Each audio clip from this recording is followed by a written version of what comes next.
Merhaba arkadaşlar. Evet, Minnoş Kedimizin bu son bölümü olacak inşallah. Ve son kalan parçalarımızı kulak, ağız gibi kuyruk yapacağız. Dikeceğiz ve videomuzu bitireceğiz inşallah. Şimdi 2 gün boyu biliyorsunuz sokağa çıkma yasağı yüzünden çekim yapamadım.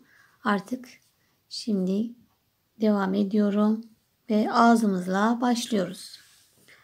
Yine ağzımız için beyazla çalışacağız. Evet, şimdi beyazla 11 tane zincir çekelim.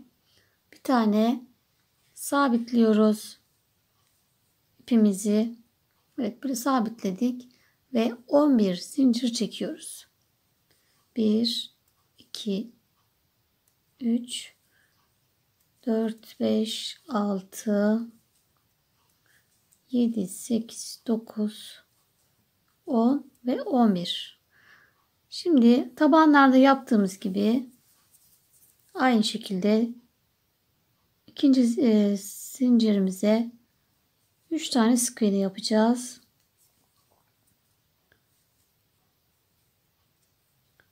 Ve son zincire kadar hepsine zincirimizin her birine tek sık iğne yapıyoruz. 8 tane zincire tek batacağız. 4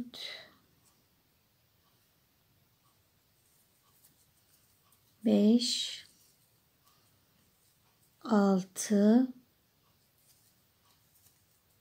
7 ve 8 tane tek battım. Son kalan zincirime de yine 3 tane sık iğne yapıyorum.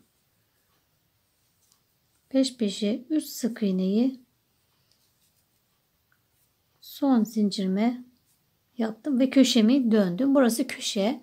Arada düz yapıyoruz. Yine bu tarafki zincirlerimin de aynı şekilde içine 8 tane sık iğne yapacağım. Ve birinci sıramızı bu şekilde tamamlamış olduk.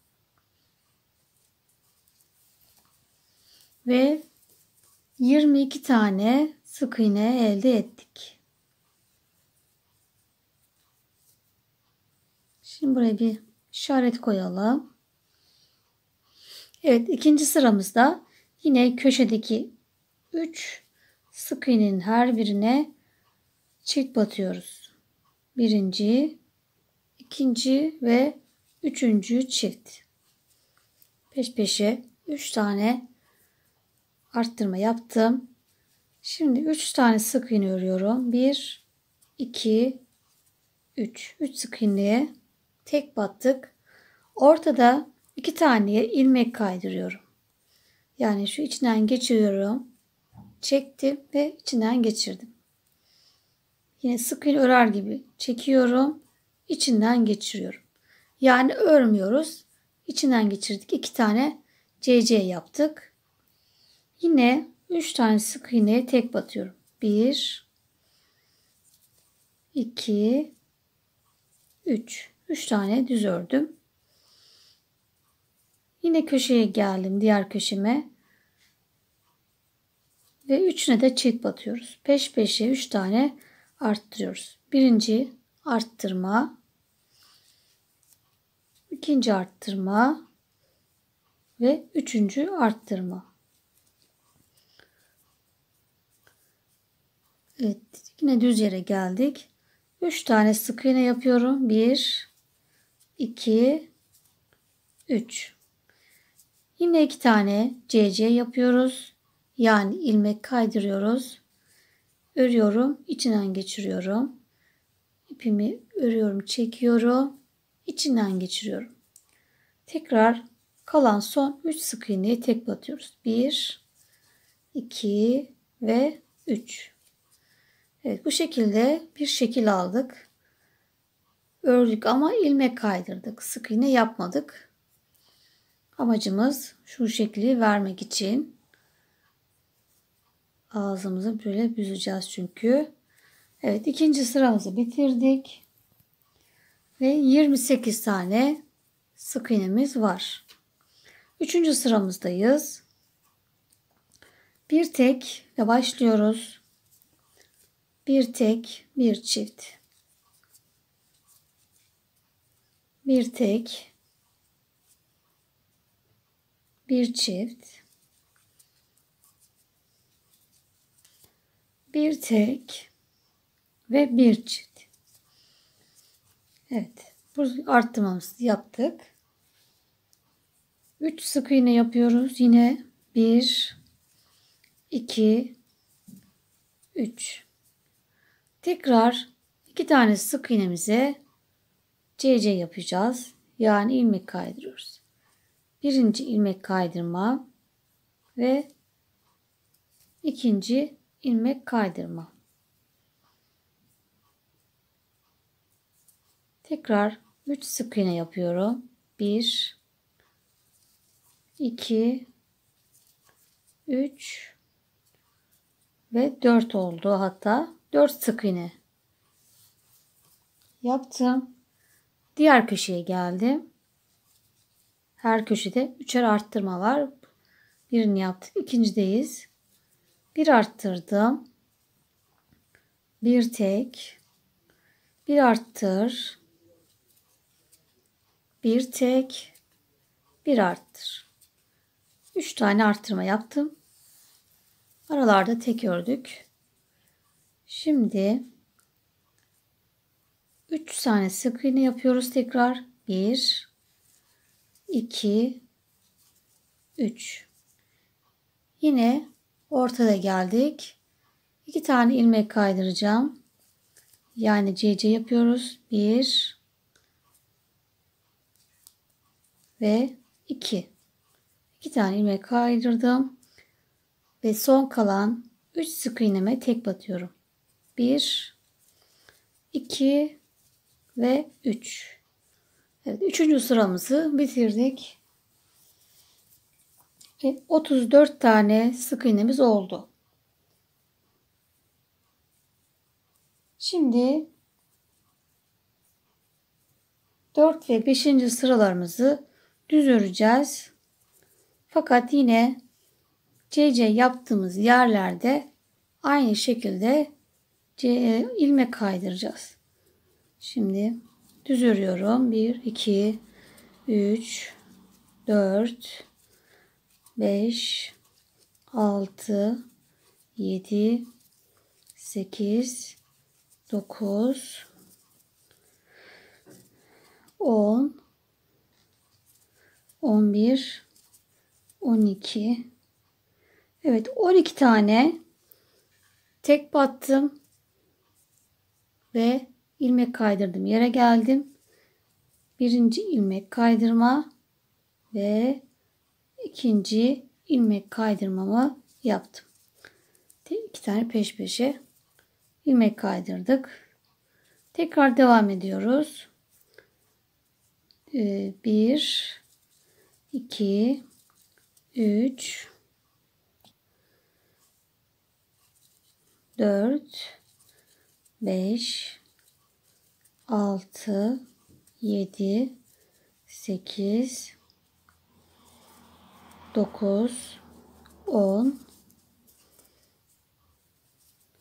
11, 12, 13, 14, 15. Evet, 15 tane tekrar düz ördüm. Yine ilmek kaydırdım. Yere geldim. 2 tane peş peşe ilmek kaydırıyorum. Birinci ilmek kaydırmam. İkinci ilmek kaydırmam. Ve son kalan 3 tane sık iğneme tek batıyorum. 1, 2 ve 3. Evet, diğer sıramı da aynı şekilde düz öreceğim. Ortalarda ilmek kaydıracağım. Evet, 5. sıramın sonuna geldim ve ilmek kaydırarak bitiriyorum. Dikecek kadar da ipimi uzun kestim. Evet.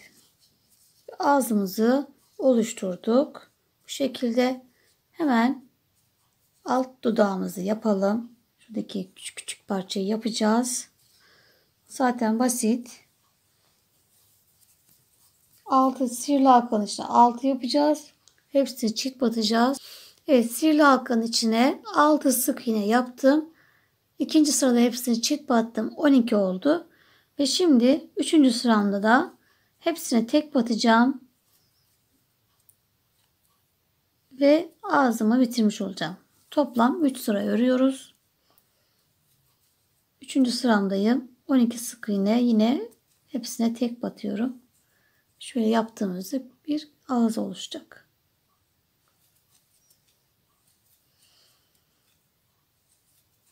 Ve en sondakini ilmek kaydırarak ipimizi keseceğiz. Sıkış örüyorum.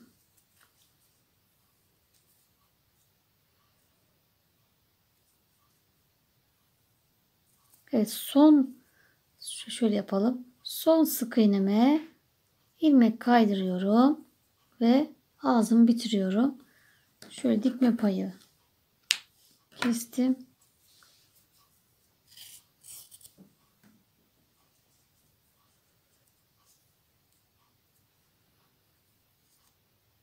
Hatta bunu şöyle yapalım. İlmek kaydıralım arkadaşlar. Onu aklımdan çıktı. Burayı söktüm. Evet.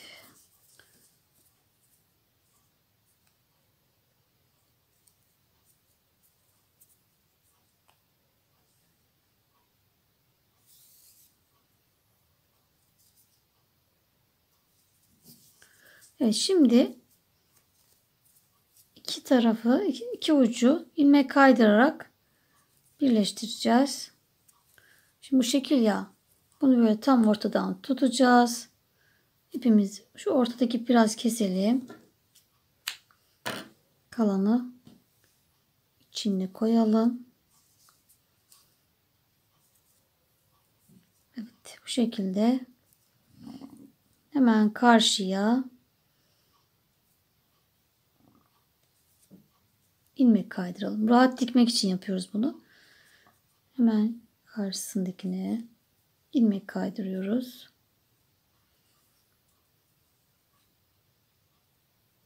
Dikerken rahatlık olsun diye bu şekil. Evet, ve çektim ve ağzımı bitirdim. Bu şekilde kapattık. Şöyle dikeceğiz çok rahat şekilde. Dikerken bize kolaylık olacak. Şöyle şekil verip. Evet, şimdi bunu da bitirdik. Kuyruğumuza geldi sıra. Yine kuyruğumuz için de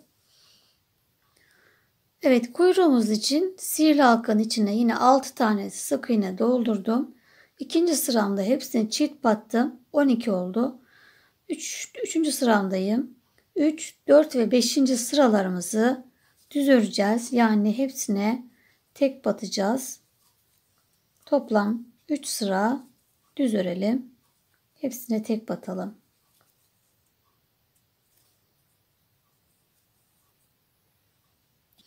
Evet, 6. sıramızdayız. Ve 2 yanda arttıracağız şimdi. 5 tane tek batıyorum. 1, 2, 3,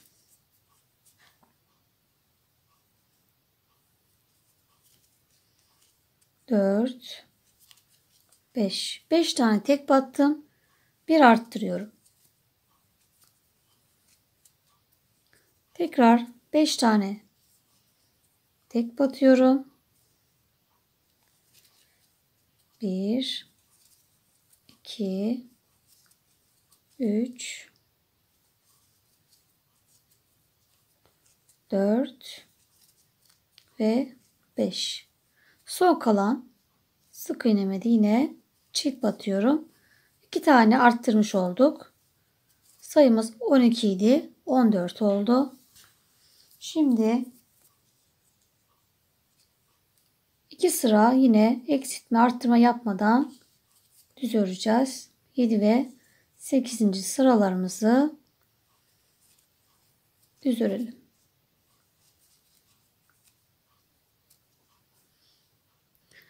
Evet, 8. sıramdaki son ilmeğimde renk geçişi yapıyorum. Griye geçeceğim. Yani çizgili yapmak isteyenler için tabi bu. Yani siz bunları yapmak zorunda değilsiniz. Düz de örebilirsiniz. Veya böyle çizgili de yapabilirsiniz. Şimdi griye geçiş yaptım. Hemen 1. sıramdaki kaç oluyor? 9. sıramdaki 1. ilmeğime ilmek kaydırdım. Bir zincir çekiyorum. Ve yine aynı sık iğnenin içine battım. Ve yukarıya doğru çıktım. Şimdi çizgili çalışmalarda hep bir zincir, bir ilmek kaydırıp yukarıya çıkılıyor. Bu hep sadece şeylerde, çizgili çalışmalarda yapılıyor arkadaşlar. Diğerki çalışmalarda döne döne örülüyor. Şimdi sıra sonuna kadar düz öreceğim. Evet, sıra sonundaki 14. sık iğnemdeyim. Şimdi burada yine renk geçişi yapacağız. Beyaza geçeceğiz. Kuyruğum bu şekilde. Önce bir sıra gri, daha sonra 2 sıra, 3 sıra diye çoğalmakta. Şimdi şuradaki tek olanı yapıyoruz. Dediğim gibi son sık iğnemdeyim ve beyaza geçiş yapacağım.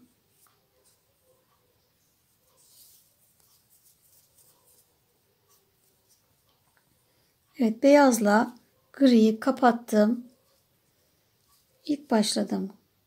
Gri'me içine batarak yine ilmek kaydırıyorum. Bir zincir çekiyorum. Ve aynı ilmeğin içine batıyorum. Ve yukarıya çıktım. Bu da çizgili çalışmalarda düz olması için bir teknik. Şimdi sıra sonuna kadar hepsine tek batıyorum.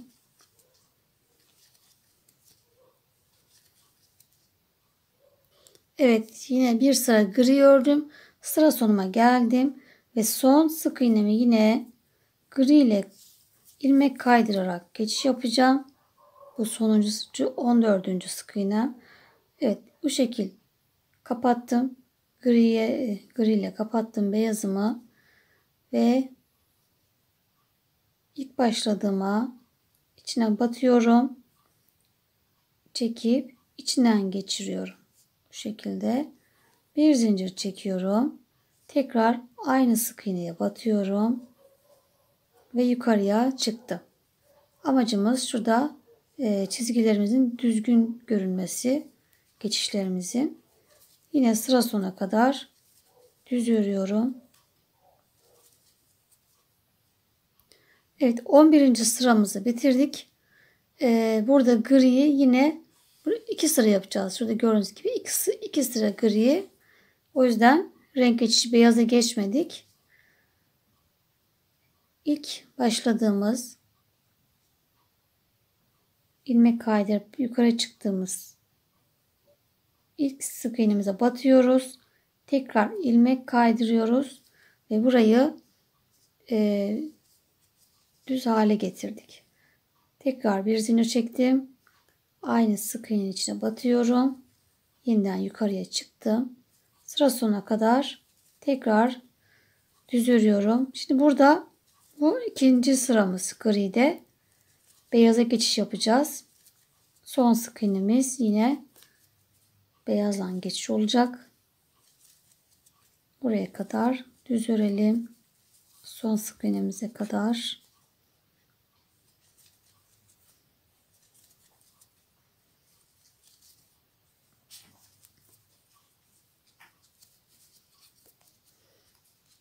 Evet. 13 ve 14. sık iğnemiz ve yine beyazla geçiyorum. Geçiş yaptım. Griyi de arkadan çekiyorum. Evet. Şimdi ilk başladığıma batıyorum. İlmek kaydırdım.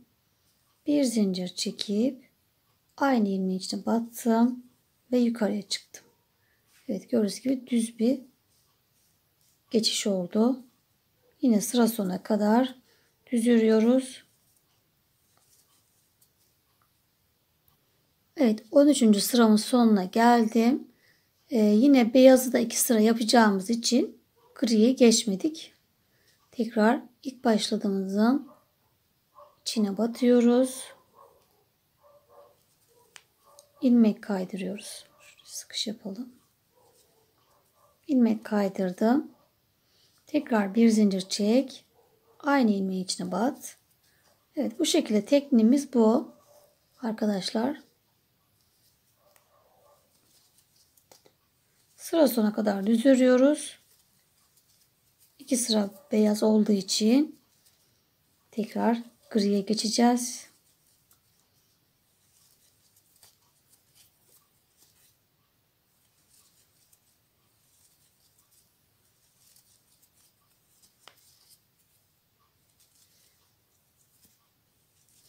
Evet, 13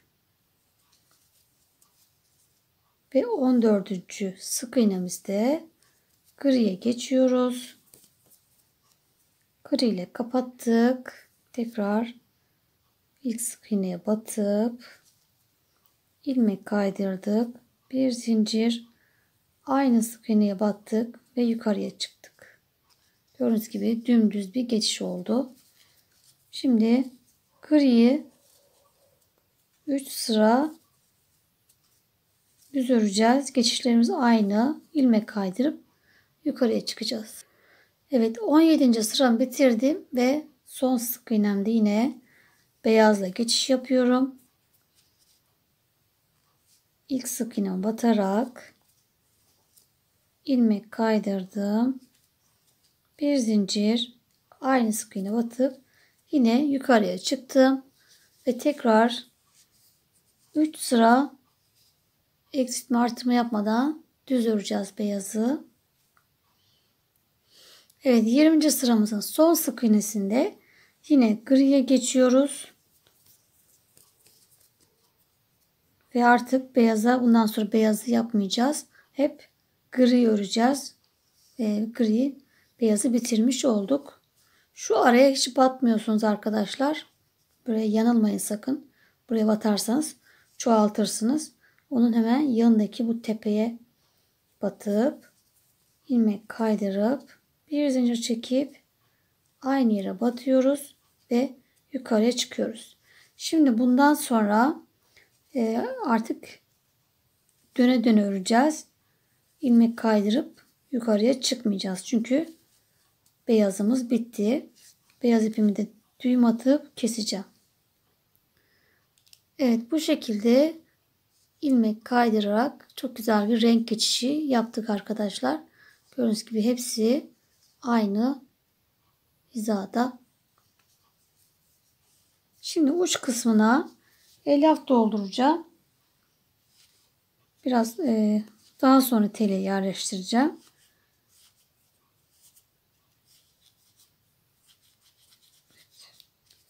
Uç kısmına biraz elyaf var.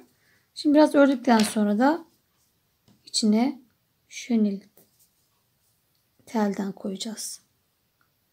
Evet, şimdi 20 sıra eksiltme arttırma yapmadan düz öreceğiz arkadaşlar. Döne döne öreceğiz. Evet, kuyruğumu biraz ördüm arkadaşlar.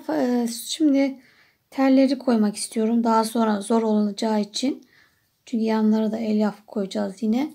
Yine bu şekil şönil tellerimizin uçlarına kıvıralım aşağıya doğru. Çok kolay kıvrılıyor zaten. Yumuşacık. İki uçlarına kıvıralım.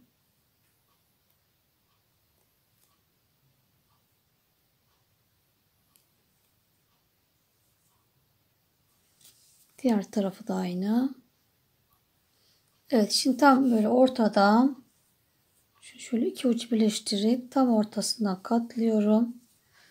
Şöyle kıvırabiliriz de böyle de koyabiliriz. Şimdi kuyruğumuzun içine itiyoruz.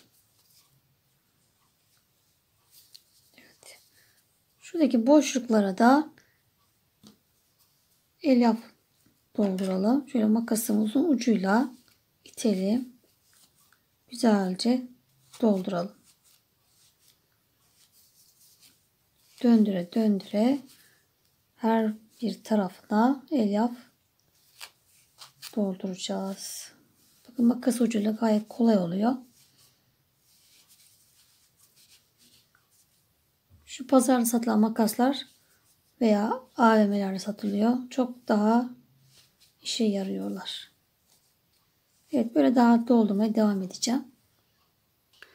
Evet, 41. sıramdayım ve şimdi 6 tane tek batacağız ve bir tane arttıracağım. 2 3 4 5 6 tek battım. Bir arttırıyorum. Tekrar 6 tek. Bir arttır. Yani toplamda 2 tane arttırma yapmış oluruz bu sıramızda. 2 3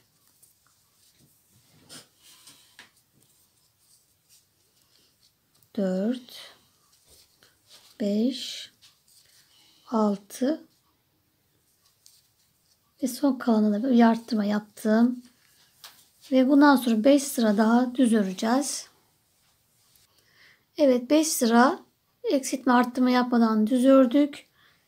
Ve 47. sıramızdayız. Bir zincir çekiyorum. Artık dönüyoruz arkadaşlar. Dikeceğimiz yeri yapacağız.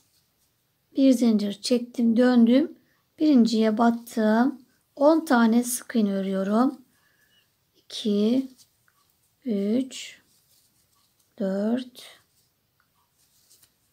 5 6 7 8 9 10 tane battık. 2 4 6 evet, 6 tanesi kaldı. Şimdi tekrar bir zincir çekeceğim. Dönüyorum.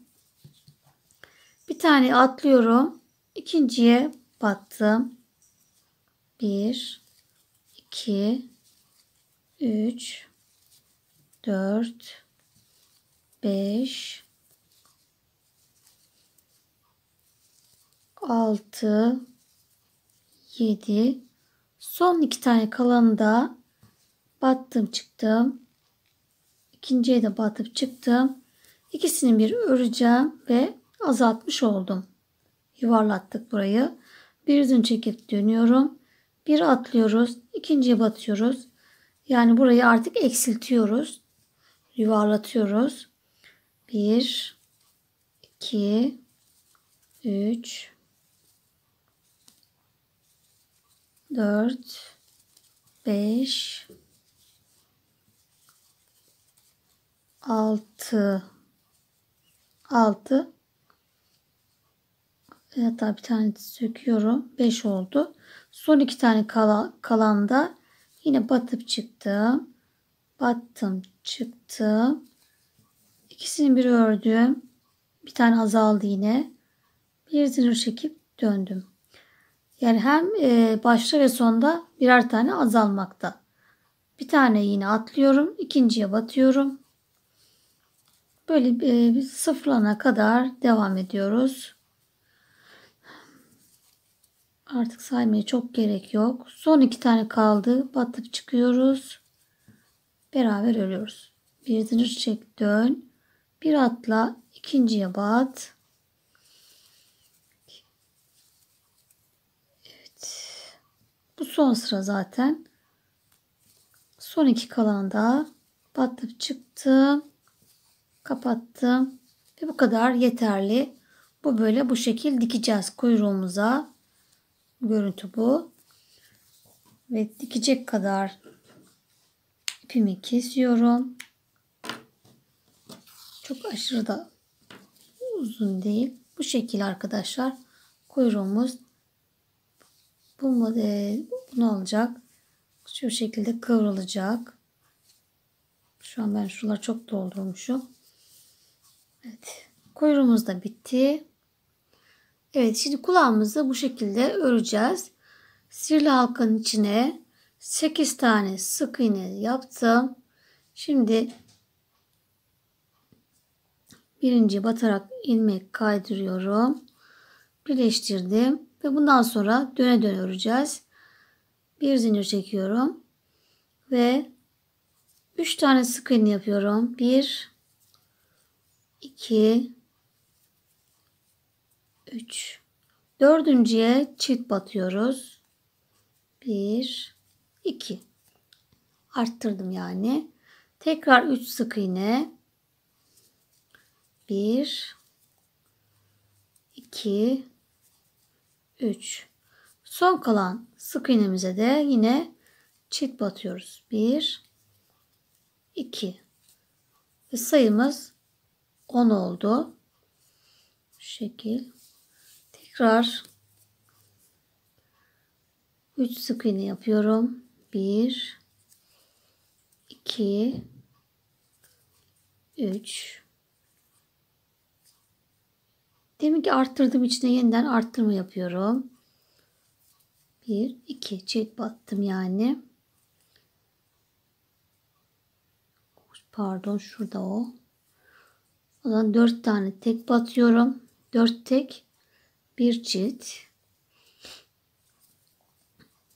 Tekrar 4 tek, 1 2 3 4 tek, bir çift. Üçüncü sıramız 4 tek, bir çift yaptık. 4 tek, bir çift. Ve sayımız 12 oldu. Şimdi burada renk geçişi yapacağız. Beyaz renkle burada bir beneği yapacağız. Şimdi 2 tane sık iğne örüyorum. Bir, ikinciyi kapatmıyorum. Beyazla geçiş yapacağım.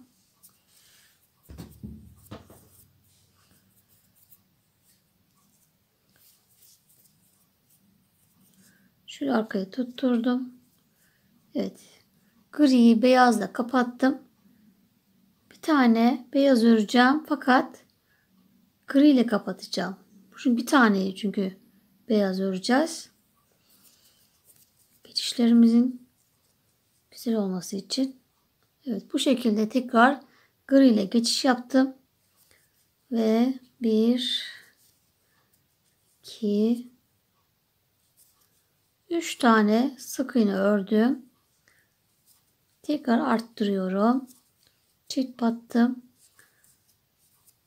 Tekrar 1 2 3 4 5 tane tek battım. Evet, sıra sonuna geldim.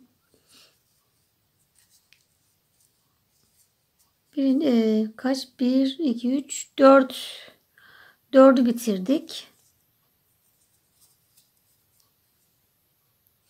Evet arkadaşlar, şurada tekrar geri söktüm beyaza kadar. İkinci sırada çünkü bir tane fazla batmışım. Gözden kaçmış. O yüzden bir sayı fazla çıkmıştı. Onu da aradım, nerede buldu, nerede? Bir altta fazla batmışım. Şimdi bu beyazda 2 tek örmüştük. Bir beyaz yaptım. Şimdi yine 2 tane tek batıyorum. 1 2 tek, bir arttırma. Demin orada 3 yapmıştık. O yüzden o fazlaydı. Normalde 2 tek, bir arttır yaptım. Tekrar 1 2 3 4 5 tek, bir arttır. Bakalım şimdi. 2 4 6 8 10 11 12 13 14 oldu arkadaşlar. Dördüncü sıramız 14. Şimdi 5. sıramızdayız.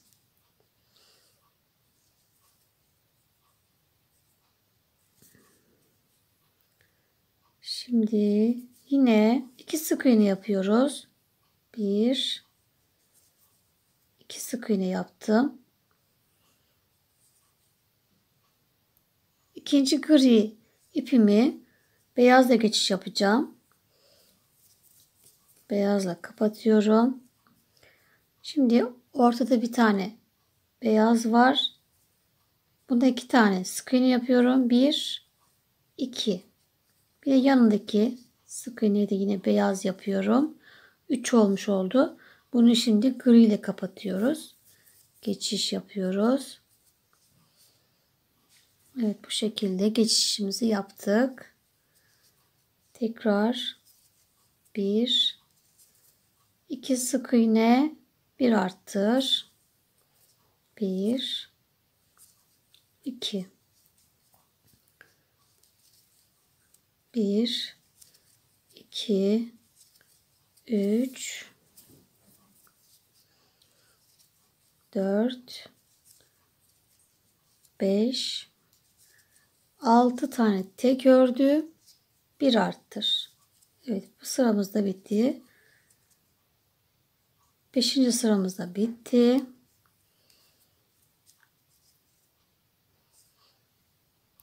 Sıra sonunda 17 tane sık iğnemiz oldu. Şimdi 6. sıramızdayız. 2 tane sık iğne örüyorum. 1 2, yine ikinciyi beyazla geçiş yapıyoruz.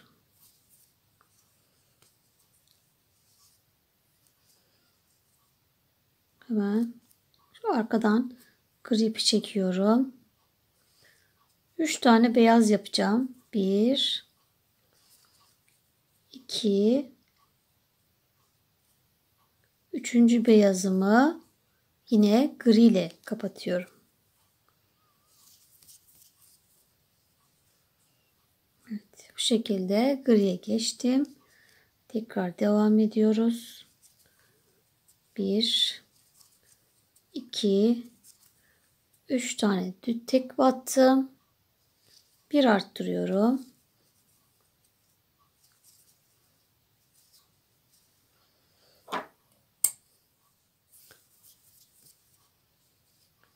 Yeniden 1 2 3 4 5 6 7 tek battım ve 1 arttır. Evet. 6. sıramızı bitirdik. Şimdi 7. sıramızdayız. Yeniden gri öreceğiz. Evet, 2 sık iğne yapıyorum tekrar gri olarak. 1 2 tane gri ördüm. Yine ikinciyi beyazla geçiş yapıyorum.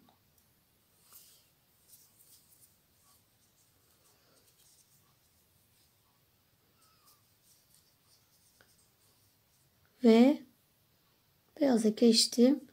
Birinci beyazımın içine 2 tane sık iğne yapıyorum. 1 2. Bu da şuradaki güzel görünmesi için. Yanına yaptığınızda, kaydırdığınızda kötü bir görüntü oluyor. Tekrar beyazı 1 arttırdım. 1 2 3 tane tek battım. Yani bu tarafa griye kaydım. Üçgen böyle görüntü vermek için, çoğalmak için. Ama bu tabii ki 5. olanı yine gri ile geçeceğiz.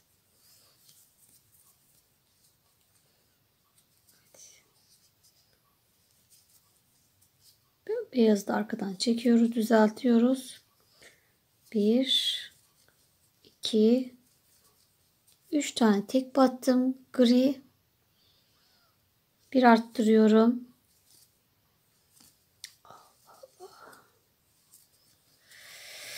Ve yine 1 2 3 4 5 6 7 8 tane tek battım. 1 arttır. Ve 7. sıramızı bitirdik. bu şekilde kulağımız büyümekte. Şimdi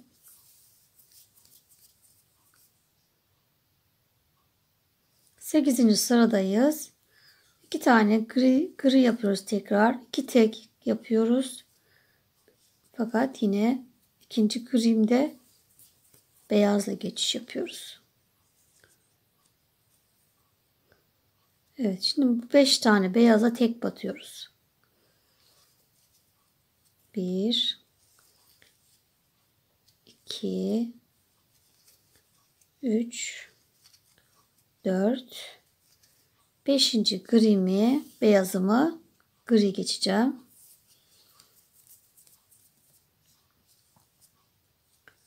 Evet, geçiş yaptım. Arkadan da beyazı çekiyorum, düzeltiyorum. 1 2 3 4 tane tek battım. Gri bir arttır.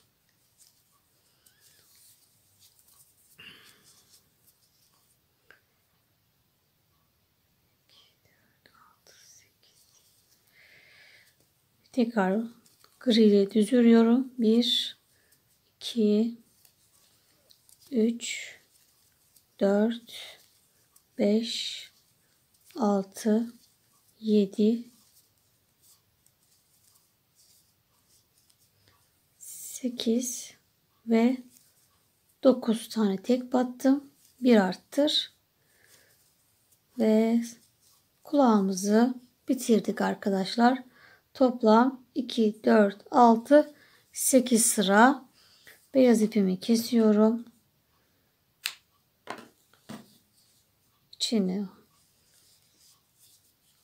İçine koyuyoruz bunları. Şimdi tam şöyle ortalayacağız. Ve ilmek kaydırarak kulağımızı kapatacağız. Yapacağız ki böyle bu şekil. Dikerken kolaylık olsun. Şimdi hemen karşısındaki karşı denk gelenden ilmek kaydırıyoruz.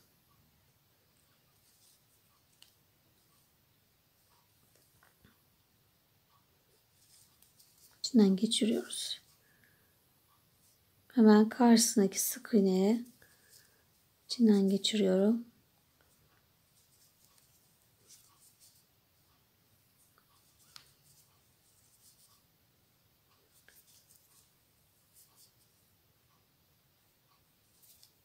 Saymaya gerek yok. Doğaçlama örelim bunları.